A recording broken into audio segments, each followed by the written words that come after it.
நடிகர் அஜித்குமார் அவர்கள் தற்போது வெளிநாடுகளில் தொடர்ச்சியாக கார் பந்தயங்கள்ல கலந்து கொண்டிருந்தார். ஒரு சில நாடுகளுக்கு இடையே போர் பதற்றம் நிலவி வருவதால தற்போது அவர் சென்னையுமே திரும்பிட்டார். ஏகே அவர்கள் சேஃபாக தான் உள்ளார் அப்படின்னு அவருடைய மேனேஜரான சுரேஷ் சந்திரா அவர்கள் சமீபத்துல அறிக்கையை கூட வெளியிட்டிருந்தார். இந்த நிலையில பாத்தீங்கன்னா ஏகே அவர்களுக்கு அடுத்து கார் பந்தயம் எப்போது அப்படின்றதுமே தெரியலையா, அதனை ரீஷெடியூல் பண்ண வேண்டிய சூழ்நிலை ஏற்பட்டுள்ளதாக சொல்லப்படுது. இந்த நிலையில தற்போது இதன் பிறகு ஏகே அவர்கள் அவருடைய படங்கள்ல ஒரு சில மாதங்கள் கவனம் செலுத்த உள்ளதாக சொல்லப்படுது. அதிசருடைய 64வது படத்தை ஆதிக் ரவிச்சந்திரன் அவர்கள் இயக்குறாரு. இந்த படத்திற்காக ஏகே அவர்களுமே ஒரு சில மாதங்கள் வெயிட் பண்ணிட்டாரு. காரணம் என்ன அப்படின்னு பாத்தீங்கன்னா, படத்துடைய தயாரிப்பு தரப்பு தான் முன்பு தயாரிப்பு தரப்பு சொன்ன அமௌண்ட்டை இறுதியில தர முடியாது அப்படின்னு சொல்லி ஒரு சில இழுபறி வேலைகளுமே நடைபெற்றதா. ஆகையால் அப்செட் ஆன ஏகே அவர்கள் அவருடைய கார் பந்தயங்களை தொடர்ச்சியாக கவனம் செலுத்திட்டுமே வந்தாரு. இந்த நிலையில தற்போது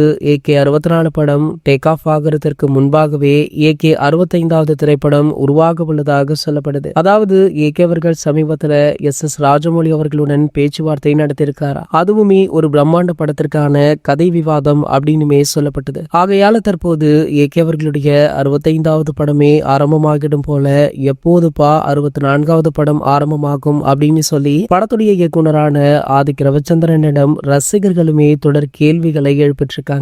ஆதிக் ரவிச்சந்திரன் அவர்களோ ஜனவரி, பிப்ரவரி, மார்ச் அப்படின்னு ஒவ்வொரு மாதங்களா சொல்லிட்டு வராரு. சோ வெயிட் பண்ணி பார்க்கலாம் என்ன நடக்குது அப்படின்றது. ராஜமௌலி சார் ஏகேவுடைய கூட்டணி இணைவது ஏகே ரசிகர்கள் மத்தியில மிகப்பெரிய எதிர்பார்ப்பை கிரியேட் பண்ணிருக்கு. சார் ஓகே, இந்த காம்போவை பத்தி நீங்க என்ன நினைக்கிறீங்க அப்படின்றத கீழே உள்ள கமெண்ட் செக்ஷன்ல கமெண்ட் பண்ணிட்டு நம்மளுடைய சேனலை மறக்காம சப்ஸ்கிரைப் பண்ணிக்கோங்க.